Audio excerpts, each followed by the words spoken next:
Hi doctor, how are you today? Good, thank you for asking. Why don't we tell these fine folks about our new idea, Orbit Armor. Well, my name's Jared. And my name's Noah. We got a new product that we'd like to show you. It's called Orbit Armor and it's here to stay. When you break your bones, it'll save the day. 3D printed cast, better than the past, recyclable and built to last. We've modernized a splint that's adjustable faster, waterproof, and better than plaster. Orbit Armor, a cast that's new, can be printed custom just for you. So Noah, what exactly is Orbit Armor?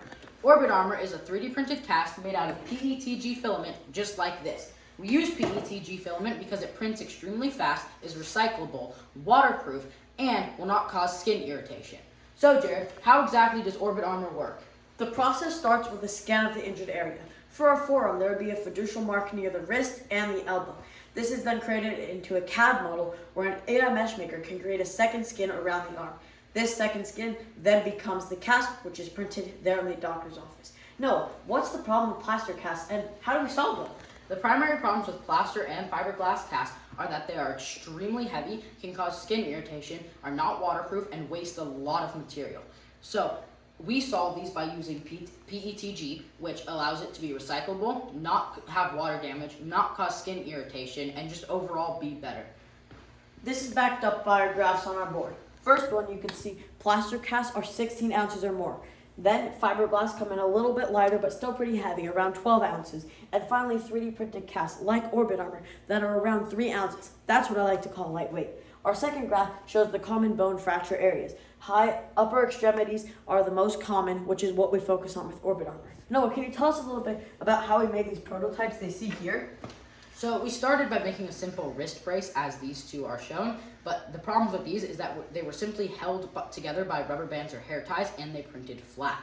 So then we moved on to making a wrist brace, which had the same problem of printing flat. As you can see, this one's extremely thin, so we made that one a little bit thicker. However, because they printed flat, we had to mold them around the patient's injured area while they were still hot, which could cause minor burns and were very time sensitive. So we completely changed our design into this design, which prints in two separate pieces that simply go together around the injured area. As you can see, this one is for a toddler, this one is for a young child, and then we have a fully fledged model here that could fit a teenager, as we will show you now. So this is made for a right hand, so we simply put one piece on, and then put the other piece on, and then we would use clamps to secure it here and here. And then this can then be worn in the shower, in a pool, to go do daily activities, and as you can see, you can still move your fingers very well to write or eat or other things that you might need to move your fingers for. And then, because these worked so well, we moved on to making some finger splints, like these. So because the finger splints are super small, we decided not to do two pieces, but simply add a seam down the middle, as shown on these two, and that allows it to go around the finger just as so.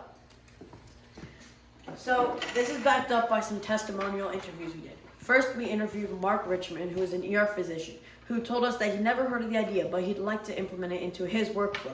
He gave us the piece of advice to adjust their single position locking like on this prototype and make it adjustable so that during swelling it can be bigger, and as the swelling goes down it can shrink and still fit the arm perfectly.